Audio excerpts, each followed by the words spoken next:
தன்வி, வா சாப்பிடுக்கோலா. Yes, I am coming. A bro, இன்று lunch பாக்ஸ்ல என்ன கொண்டு வந்திருக்கே? இன்று அம்மா லெமன் ரைஸ் போட்டிருக்காங்க. மேலே வறுத்த கடலை, முந்திரி எல்லாம் சூப்பரா இருக்கு. எனக்கு லெமன் ரைஸ் ரொம்ப பிடிக்கும். நான் என்று சப்பாத்தி தான், அதுவும் பீன்ஸ் கறியுடன். சப்பாத்தியா? நீயும் ஒவ்வொரு நாளும் ஜிம் டயட் மாதிரி சாப்பிடுற.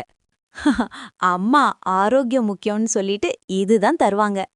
சரி, லெமன் ரைஸ் கொஞ்சம் வேண்டுமா? நான் ஷேர் பண்றேன். அட தேங்க்ஸ் ப்ரோ. அதுக்கு பதிலா என் சப்பாத்தி ஒரு துண்டு உனக்கு. சரி, டீல். ஆனா லெமன் ரைஸ் கொஞ்சம் அதிகமா தரணும்.